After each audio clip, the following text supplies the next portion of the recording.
Hello and welcome to The Things You Thought You Knew, the A-Level Philosophy podcast. I'm your host Ryan Liddle, and today I'm joined again by Daniel McCrea. Hello, Dan. Hey Ryan, how are you? I'm great, thanks. Good to talk to you again. Yeah, definitely. I really enjoyed the last chat. Yeah, well, look, the subject matter. If it's not interesting, we failed because the subject matter is pretty fantastic. No, yeah, I agree. It's really interesting stuff to talk about. So if you're not enjoying it, then we've done something really bad. So, quick recap. Last time we started by discussing the philosophical method. Then we looked at the definitions of the divine attributes. Exactly. Yeah. So I think where we left it was we spoke about, if we're going to design a God, it should be extremely powerful, so that's omnipotent in some way, extremely knowledgeable, omniscience, and then we have this thing called omnibenevolence, which is kind of a mouthful, which means, extremely kind or good in some respect. So those are the three attributes according to the A-level spec.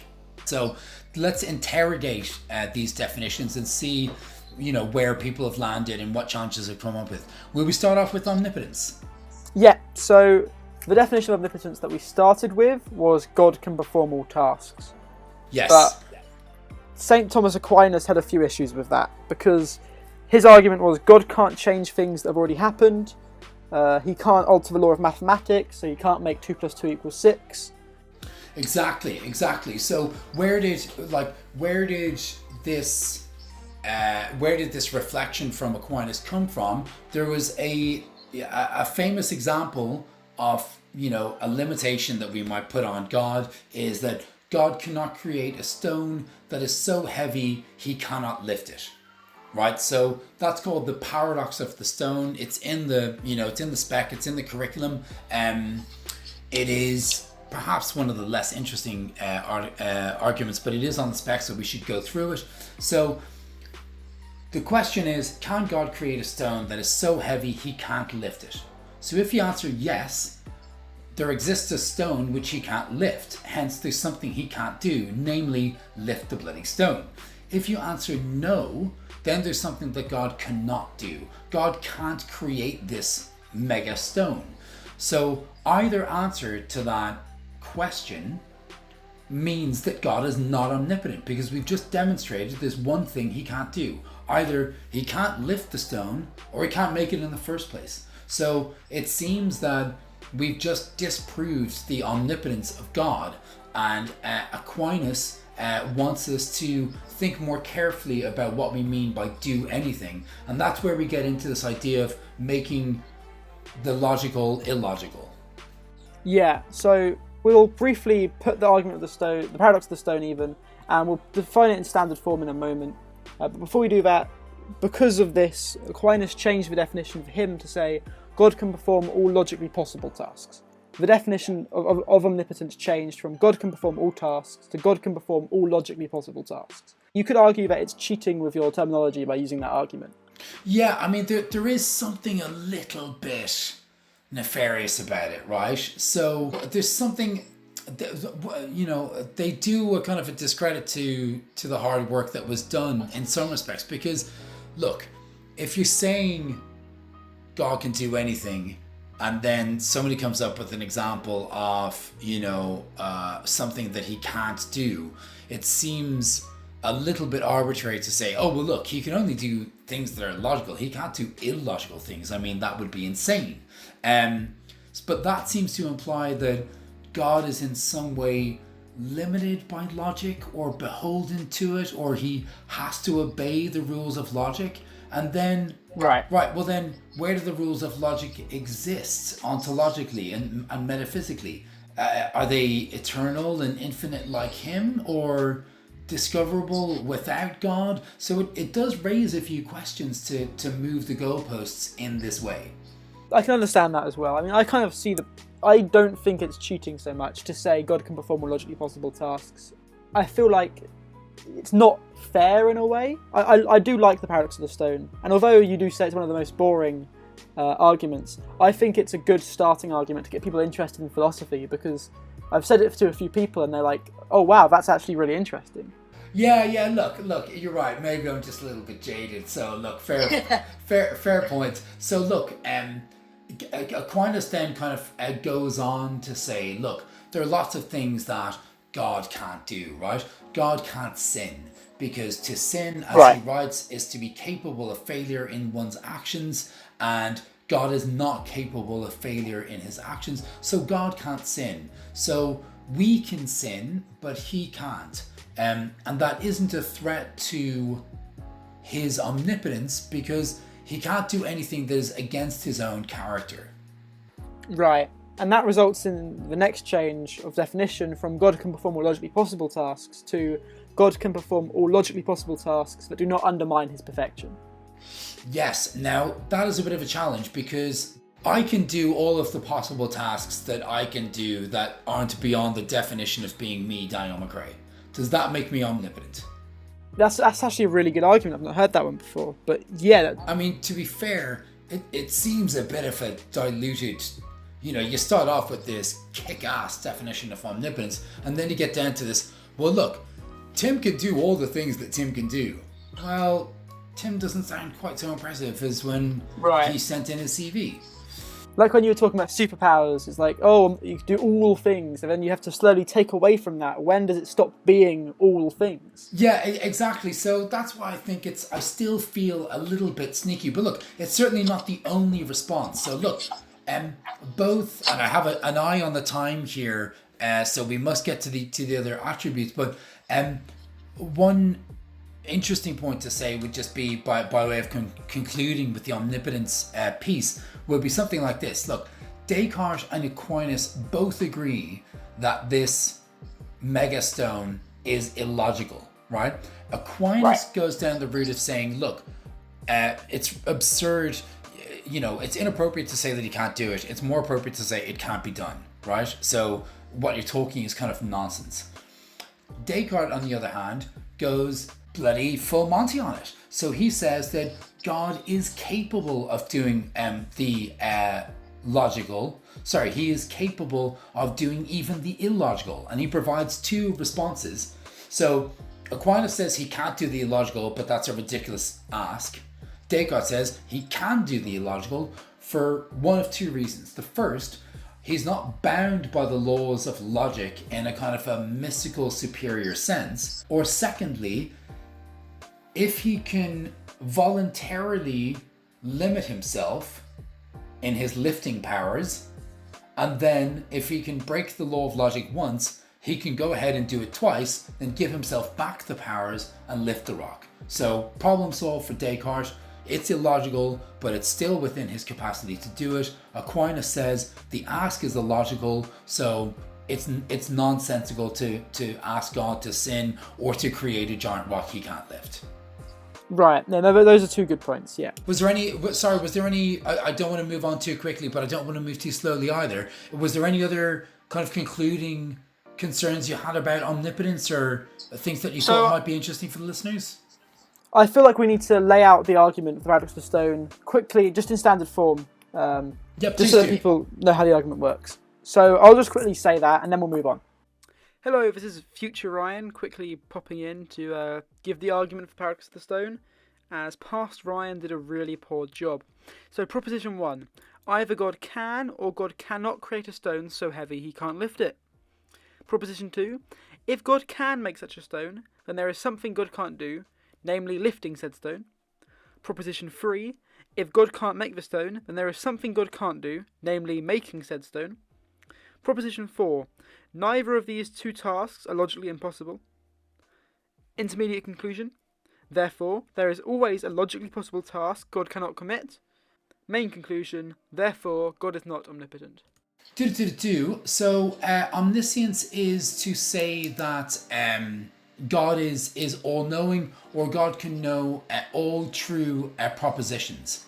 So let's have a quick interrogation of this one. And this one I think is interesting because you'll notice with the first attribute, which is omnipotence, we tried to show that it was internally incoherent. Right? Without reference to any other phenomena or claims about God, we just look, inside that circle of omnipotence, and we said, look, it seems that internally this thing doesn't make sense. With omniscience, there's a slightly different approach, which is to say that, look, if one thing is held to be true, if God is fully omniscient, that contradicts another thing which we are told is true, which is namely that people have free will. Right. So you can see how those two approaches are quite different. One says that the concept in and of itself is internally incoherent. The second postulates that the two positions cannot be held simultaneously. And that is a different type of challenge to the core argument. Quickly saying, humans having free will just means that we're able to do what we want to do, effectively.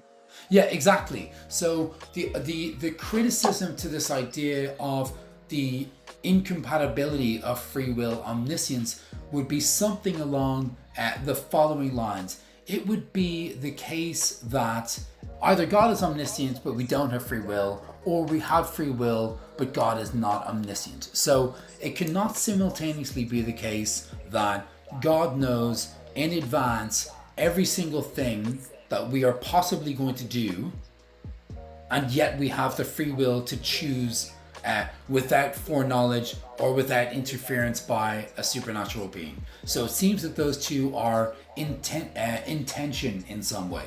That makes sense. So a quick way to explain that would be like saying, if God was to know, so we said God knows all true propositions. Yeah. Saying that I will go to university next year is a true proposition. If it's a true proposition, and God knows it if it's a true proposition. So if God knows I'm going to go to university next year, then it's impossible for me to not go to university next year. So then it's impossible for me to do anything but go to university next year, which means I'm not acting freely in choosing to go to university. That's where the issues derive from. Exactly. So it's now necessary that X will happen. Yeah, that's and it can't be otherwise, right? So that's the definition of necessary. It can't be otherwise. It cannot be possible that Ryan doesn't go to university next year. God knows the true proposition that he will go, which means the future is predetermined in some way, and you have no genuine free will to decide for yourself, as is claimed, whether or not you go to university. Exactly. Which is actually a really depressing thing to realise. If you believe in God, realising that you have to choose either I believe in God or I believe that I'm acting freely. And it's not a decision you really want to make.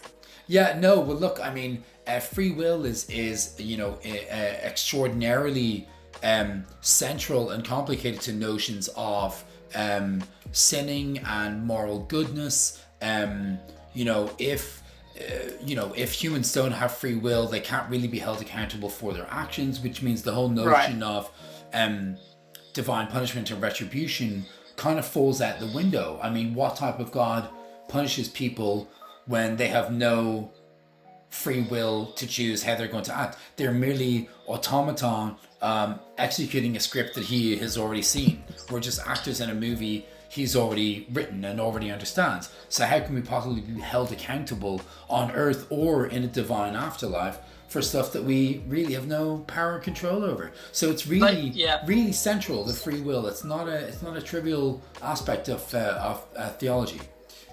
However, there is a rebuttal to that, and that is to say that just because God knows I'm going to do something doesn't mean I don't choose. And you could just say, for example, I've got a really good friend named Sarah. I offer Sarah a donut or a flapjack, and I know Sarah's going to choose the donut. She then chooses the donut. I knew she was going to do that, but she still chose to do that. So you could think of God as like a really good friend who knows you really well and knows what you're going to do, but that doesn't mean you didn't choose to do it. So it depends how you define free will. Yeah. Another way that you could do it is, there's some very cheap ways of doing it, which would be to say something along the lines of, and this is a real get out of jail free card, but something along the lines of saying, look, human beings trying to write down and understand the machinations of a divine, infinitely complex presence is like asking an ant what his opinion was on the last episode of Community, Yeah. So it's you know, it's completely and utterly beyond our comprehension. So any conclusions that are seemingly contradictory or involve tensions is merely a manifestation of our own limited thinking and consciousness, right? So that's a kind of a get out of jail free card for everything. Another one, you could say something along the lines of free will is so important to God that he, because he is omnipotent, chooses to limit his knowledge of future propositional states. He suspends that power voluntarily because, again, he's omnipotent, and consequently we are allowed to have free will, and God is allowed to be omniscient about all states prior to the present moment in time. Another argument that is very similar but not exactly the same is you could just argue that there aren't true propositions about the future because God knows all true propositions. But if you say there aren't true propositions about the future, then the same kind of argument is derived here. You're arguing in a different way, but you could just say there are no true propositions about the future. Ryan will go to university next year isn't a true proposition because it hasn't happened yet. Yeah, and exactly. It hasn't been fulfilled or manifested in reality, so it's still, there's a possibility that it won't happen. In the same way, it's possible that Sarah's going to eat the flapjack today. That actually, we don't have time to discuss it in this episode, but that derives the issue of whether God is a timeless being or whether he's within time. So there's arguments whether God goes through time in the same chronological order as we do, or whether God kind of exists and all of time has happened for him. Well, you know what? I have to say, Ryan, I'm going to be tuning into that episode because for the life of me, I could not disentangle the consequential relevance of his position in time. So he's either eternal, which is the same as saying atemporal, he's outside of time, so he's not in the same space-time continuum as us, or he's everlasting within time, so there's still no beginning or end to God, but that's, as long as there has been time, there has been God, is the notion of everlasting, right? So in either case, there's nothing before God and there's nothing after God. So what is the consequence of drawing this distinction? I have to say I was short on time, but I really couldn't get my teeth into that one. So look, I'll look forward to the episode where you disentangle it. Hello, future Ryan here again. What past Ryan was trying to say is that if God experiences time the same way as we do, aka if God is within time, then it's possible there aren't true propositions about the future because God is experiencing time the same way that we do. However, if God is outside of time, then all of time has already happened, so therefore there has to be true propositions about the future. So will we try and wrap up with the third attribute, which is omnibenevolence? Yes. So we'll move on to that quickly now, and we're going to be discussing the response would be the Euthyphro dilemma. I'm not actually sure how to pronounce it. Yeah, well, I'll be honest, neither was I, so I googled it. It's pronounced the Euthyphro. Okay, Euthyphro. Where we started off, God is omnibenevolent, which means he's supremely good.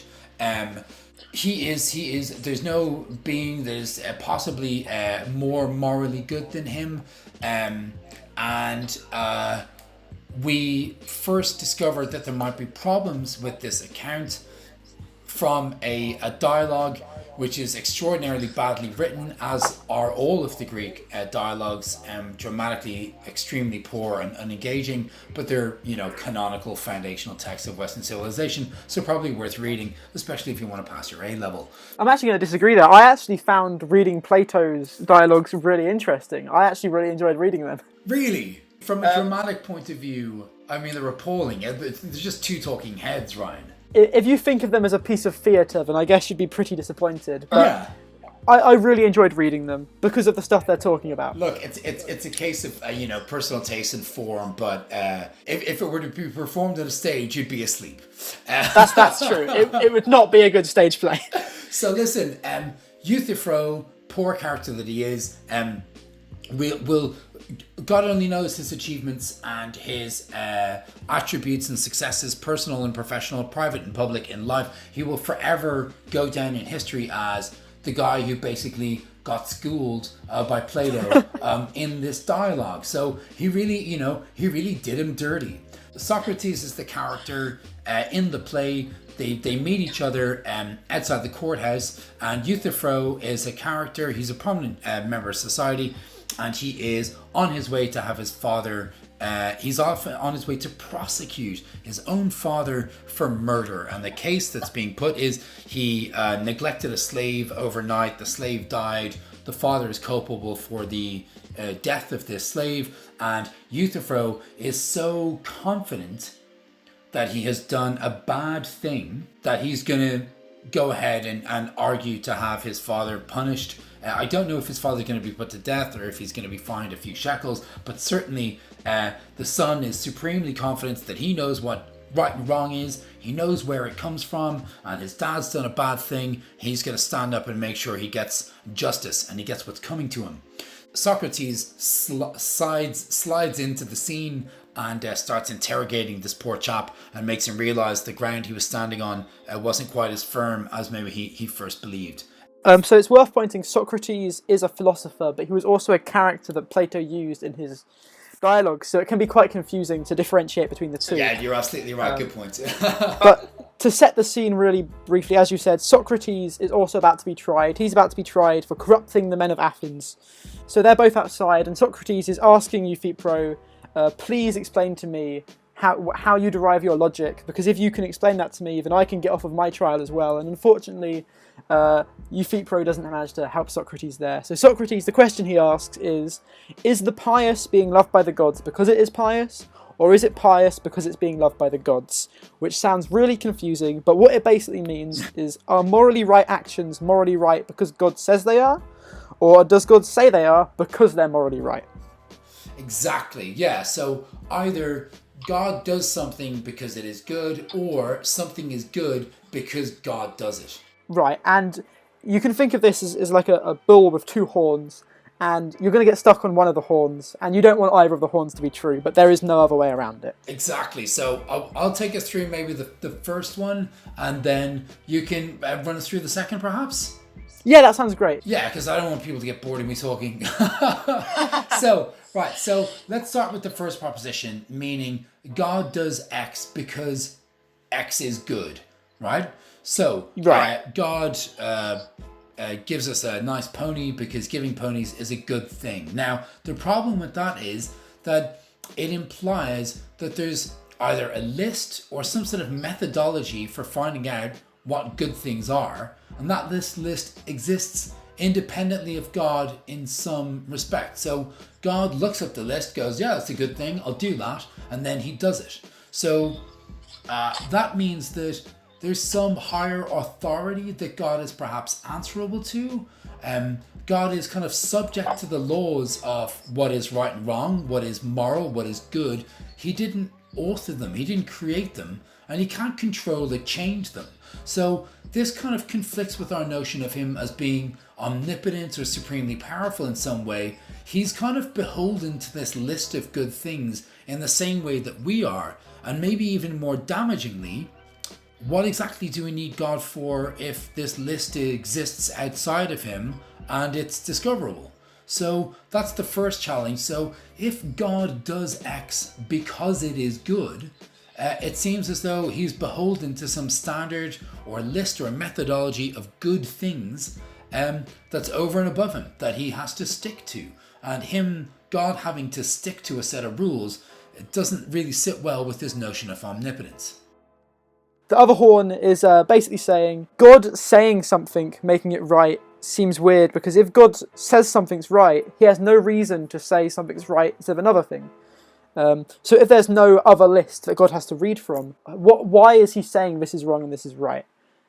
It makes things kind of arbitrary. So we could say murder is wrong because it causes pain, but this theory removes that from that. Murder's wrong only because God said so. So according to this theory, things are wrong for rather unintuitive reasons.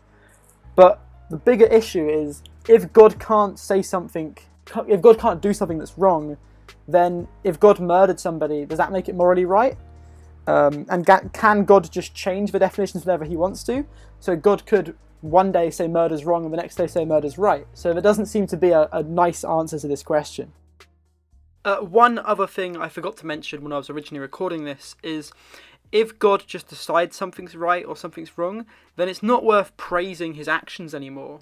If God can't do something wrong, then saying God's done something right doesn't feel deserved, because whatever he does is something that's right. On with the podcast. Exactly. So either position that you take puts you in conflict with some other understanding you have of divine attributes. So this is, this is quite a tricky problem. So the second horn, as we're calling it, is known as divine command theory. So if he says it's good, then it's good because he says so.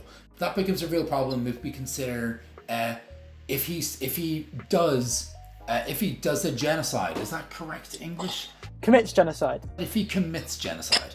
And the problem is he does commit genocide many times. So that is a real significant challenge. There are some solutions to it, but one thing I'd say is quite interesting, and kind of a little bit of subtext that you might find interesting is, look, the original debate was about multiple gods, right? And when you say God could change his mind tomorrow or God could be capricious, one of the things we know about our monotheistic definition of God is consistency, right? And constancy. The debate and the discussion in its original format, at least, was about multiple gods. And they were very capricious, and they were not at all like our monotheistic God. So you could have one God say this is good on Tuesday, and another God say this is good on Wednesday. I wonder, does that mean that the problem is slightly diminished because we have this notion of a monotheistic God? There's only one. You're less likely to contradict yourself than get contradicted by one of your God mates. I don't know, I kind of think it enhances the argument in the way that if divine command theory is true, then surely God's perfection in regards to omnibenevolence is kind of a trivial. If you've got multiple gods who disagree, then I guess in a way everyone can have their own morality, which is again quite kind of a weird, arbitrary thing to say. But if you only have one god and there's these two horns, I think it in some ways makes it stronger. I guess in some ways it makes it weaker, but in some ways it makes it stronger. Yeah, no, I like that, Ryan. Yeah, no, that's very clever. That's good. So in terms of responses, I have some responses here, but are there any ones that you found convincing, I suppose? There's nothing really convinced me. I think the Euthyphro dilemma is one of the major reasons why I'm an atheist, because I can't see any convincing way out of that. How about yourself? Okay, well look, let me try and convert you. Which is an unusual position to put myself in, but look, that's what philosophy is all about, putting yourself in strange spots and seeing what happens. So how about something like this? So John Hick and other kind of commentators have argued that, look, some evils, yes, God allows some evil things to happen, perhaps, so that we might say that, look, genocide is evil, and if God does it, does that necessarily transform it into a good act? No, we can say that just that God can suspend a kind of a teleological suspension, and he can commit a bad act, but solely for the purpose of allowing a better act to emerge. So we can say that simultaneously, divine command theory is correct. Whatever God does is good, even up to and including genocide, because God commits genocide to allow a greater good or a higher order good to emerge, and that is beyond our possible comprehension. I do like that response, and again, you could say we can't have the same, like we couldn't commit genocide for a greater purpose because we aren't omniscient. So God can do that because his omniscience could kind of bypass his omnibenevolence, although it would look from an outsider's perspective as a bad action. Exactly. So whenever we perceive a divine action to be bad, which might make us question this divine command theory model. It's merely evidence of our own lack of understanding and our own, what's the opposite of omniscience? Let's say limited intelligence. Right. Yeah. So that might be one response to this problem. I don't know if I find it terribly convincing, but look, it's there and it's on the course, so make of it what you will. I do think that's a pretty good argument, actually. It's not one I'd actually really considered before, but it does make... And again, it's like your argument earlier about the ant-watching community. We can't comprehend how God perceives the world, so it's trivial for humans to try and judge God's actions. Exactly. So look, he moves in mysterious ways. So, but that's, in some cases you feel as though theistic philosophers are having it both ways. That, they have revealed knowledge, they have divine access to truths, they have a profound understanding of them such that they're happy to legislate, political actions on earth because of their profound understanding of God, let's say. Right. But when things get a bit sticky, you have this fallback position where you can say, look, he moves in mysterious ways. It does feel like a bit of a weak argument, yeah. Yeah, it just feels like a bit of a cheat, but look, that's not for me to decide. That's up to you guys to discover and make your arguments in the exam room. Dan, thank you very much for joining me. I really enjoyed that.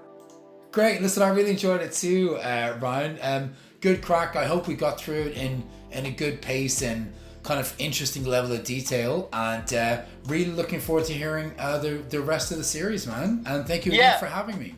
Yeah, hopefully I can have you in another episode. Again, a reminder, Dan has his website, myshortcourse.com. Was that right? Yeah, so myshortcourse.com, basically a series of resources, mostly for the Irish short course curriculum, but there's certainly a lot of interesting stuff there for students of the A level. And as soon as your podcasts go out, Ryan, you can rest assured you'll be linked as one of the preferred resources as well. Oh, thank you very much. And again, it's also worth pointing out, even if it's a different curriculum, just for the interest of philosophy, it's always worth looking at other sources and just looking, because otherwise you'd never consider things on the different curriculums. So it's nice to broaden your horizons in that way. Fantastic. Well, listen, on that intellectually uplifting note, let's bring it to a close. I'm quite sure my kids are going to wake up any second. Thank you all for listening to The Things You Thought You Knew. I'd like to again thank Dan so much. He's been an absolutely amazing guest, and I'd recommend checking out myshortcourse.com. We now have a website for the podcast, thethingsyouthoughtyouknew.co.uk. Make sure to check that out. There's links to our Twitter, Instagram and Facebook page, so you can follow us on any of those if you want updates. The cover art for this podcast was done by Grace Bulchin, who you can find on Instagram at jinx.artx. Next week, I'm going to be joined by Kenneth Ehrenberg, and we're going to be discussing Kantian deontological ethics. I can't wait. Stay safe out there. Have a good week.